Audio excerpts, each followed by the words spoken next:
alright, Ate Kuya Bunso, sa sunod na video natin, ito pakita natin yung nakalagay dito ay Modern Ilonggo Farmer. So sa Modern Ilonggo Farmer na area, ito po, paakyat na rin po. Aakyat tayo para matuklasan natin ang kagandahan ng Garen Farm Iloilo o San Joaquin, dito sa San Joaquin, Iloilo.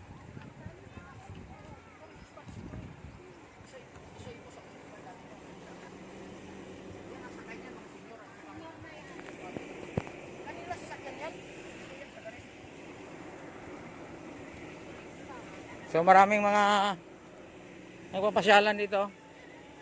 Mayroong pauwi na, kami paakyat pa lang.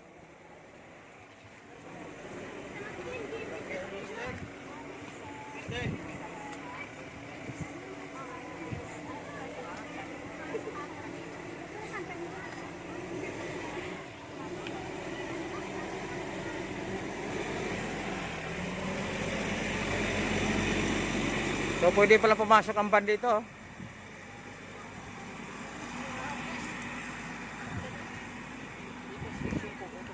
So dito mayroong nakalagay ito, bahay kubo. Bahay kubo. So mayroong mga iba dito nagpa-picture sa bahay kubo. O ayan sila nagpa-picture.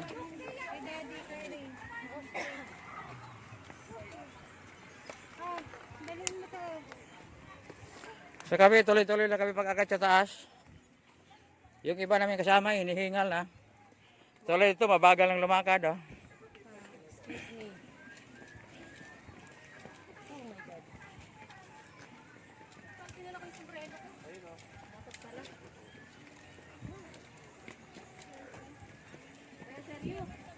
Yeah.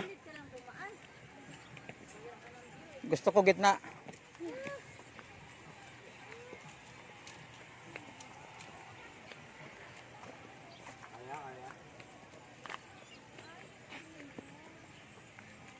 So dito may bahay ibon.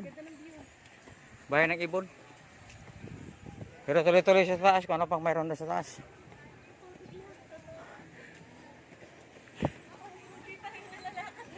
Yung mga kasama namin hinihingal na.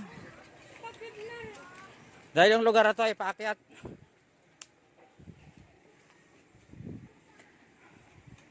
Paakyat. So makita nyo pababa, oh. So paakyat. Pero kung gusto mo naman na hindi ka mapagod, yung parating na yan ay parang golf car na masada. Pwede ka sumakay dyan, oh. So yan, golf car. Ayan, golf car na masada. Salubungan sila, dalawa. Yung isa paakyat, yung isa pababa. Ayan. So yan ang pwede mo sakyan dito na masada na golf car. So mayroon naman isa, oh, yan, oh.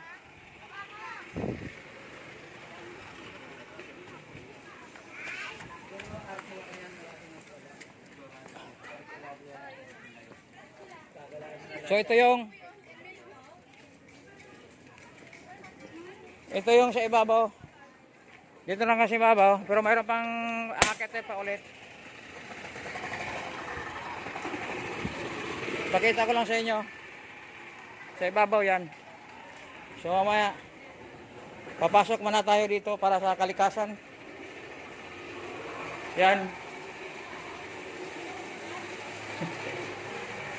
Tambay muna, tambay tayo, tambay. So continuous tayo, Ate Kuya Bunso. So dito makita mo sa taas, meron silang mga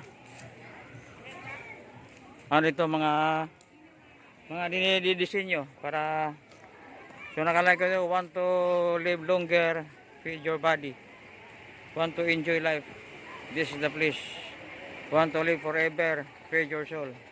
So nakalagay dito ay basahin natin, pakita natin sa inyo. Garen Farm Pilgrimage, a journey from creation to ascension. You are entering a spiritual area. Humanity is the key to eternity. So yan po ang makikita natin dito sa taas ng Garen Farm. So Mamaya marami tayong makita. So yan, yung mayroon silang canteen dito. Kung magutom ka dito kakakain. Ayan. So mamaya guys, sa next video natin yung iba pang part dito sa Garen Farm, Iloilo. So okay guys, akatin natin yung pilgrimage nila dito sa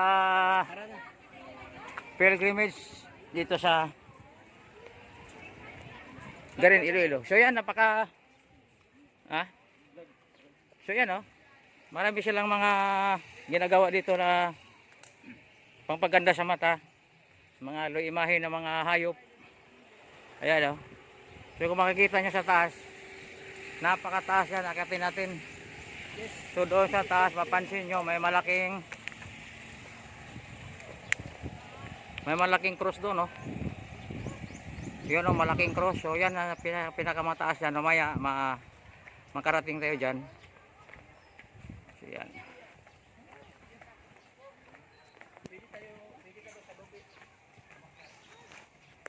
Akatin natin. Taas na yan. Napakataas siya ate Kuya Bunso. River station yan. Oo. So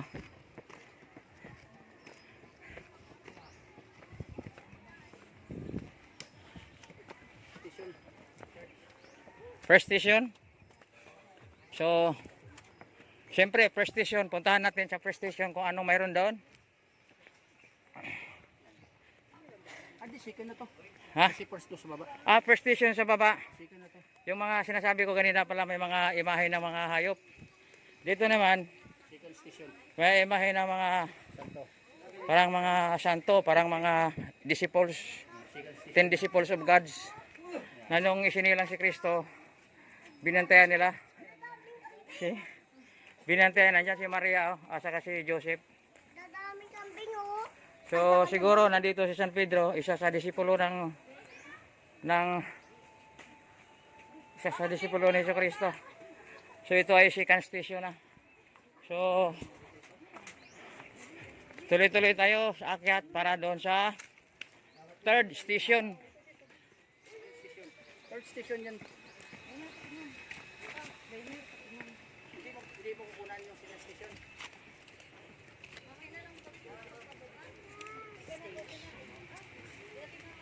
Tuloy tayo akyat para sa pangatlong station.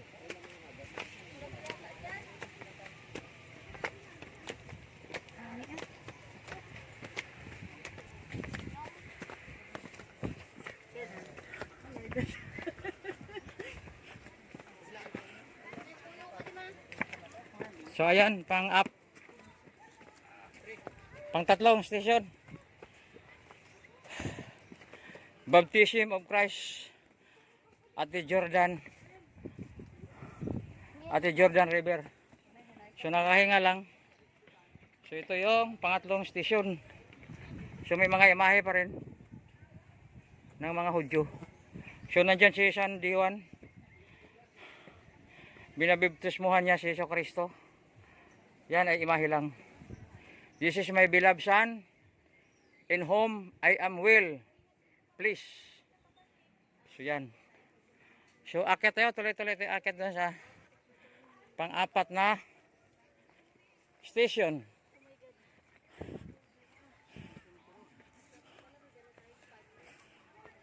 Pang-tatlo yon na station.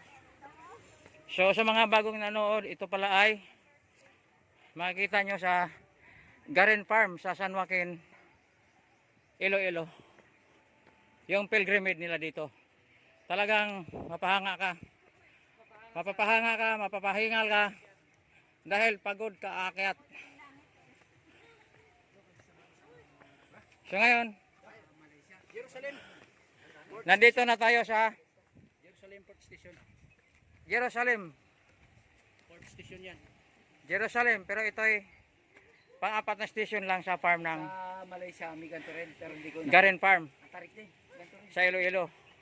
So nakalagay dito sa pang-apat na station, Ito ko ano nga eh. Sa taas daw makikita ko lang. Jerusalem. Nakita ko na nauna. Pang-apat na station. Operahan. May mga imahe pa rin ng mga Hudyo. Yan. Ayoko kayo na lang. So, sa sunod, Dandaan lang ma'am. pang-5 station tayo. Kaya pang-4, tuloy-tuloy tayo sa pag-akyat. Pang-5. So yung mga kasama ko, nagreklamo na, parang ayaw na umakyat. Hinihingal na. Pero tuloy-tuloy tayo, Ate Kuya Bonso, sa pang-5 station. Para matuklasan din natin sa taas kung ano ang makikita natin. Yan, dito sila si ma'am. Nagpahinga sila si ma'am. Yan. Dahil sa mataas nga, kailangan mo magpahinga. Kasi rin ako, Kuya Ate Bonso, ako'y hinihingal na rin. Dahil sobrang init. Sobrang init. Dahil ang oras ay 11:30 ng umaga. Kainitan talaga, kainit. Mabuti si Kuya, kapatid ni Bro Joel, ang nagdala namin dito, sa amin dito. So ito ay hop. Yes. Ito mga kasama ko, kawawa. Hinihingal na. So, pang-5 station. Doon. Doon. Malapit-lapit na tayo sa pang-5 station. Pakita ko ulit sa inyo yung kadulo-duluhan na may cross. Hop! Tabi tayo, may namasada. Yan, may golf car na namasada. Ah.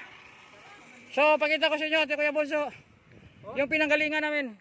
Kung saan galing kami sa baba at nakarating kami dito sa pang-5 station. Oh, salamat na. Right na. Oh. Oh. Alright. Oh, ang tinang view. So yung view makita nyo yon. Diyan kami galing. Lupit na. Lupit. Pilgrimage. Sa Garen Farm. Buksaw na kayo ni Loyolo. So yan. Oh, doon. Tuloy tayo. Doon tayo magpahinga sa pang-5 station. Alright. Dito sa pang-5 station, hindi natin malaman kung may ilunggong kambing. May ilunggang kambing. Yung mga kasama ko nandun, hinihingal.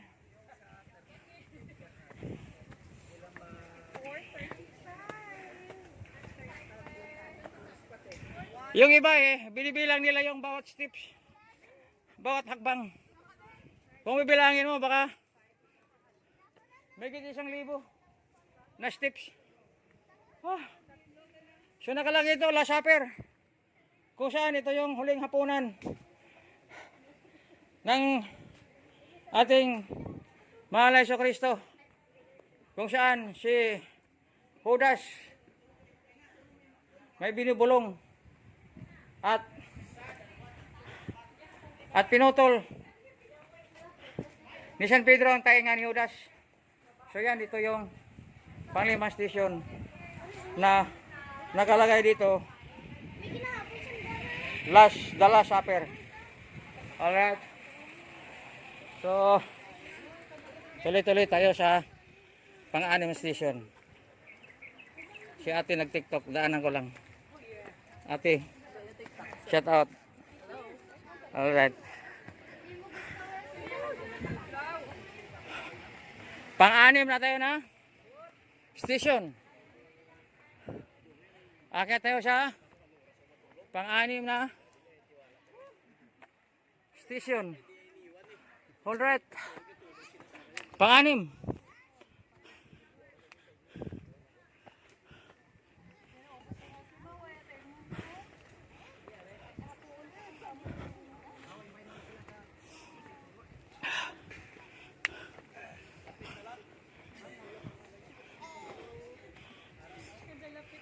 So ayan. Ito na po yung pang-6 na station. Kung mababasa mo dito, Ate Kuya Bonso, paglatigo sa haligi. So yan. Nakalagay dito nga na si Jesucristo pinarusahan na ng mga Hudyo, hinampasan ng mga latigo. So kitang-kita mo sa kanyang likod ang sugat ng ating Hesukristo. Bakit ginawa ni Kristo yan? Dahil gusto niyang mahugasan ang lahat ng mga kasalanan ng mga buong tao sa buong mundo.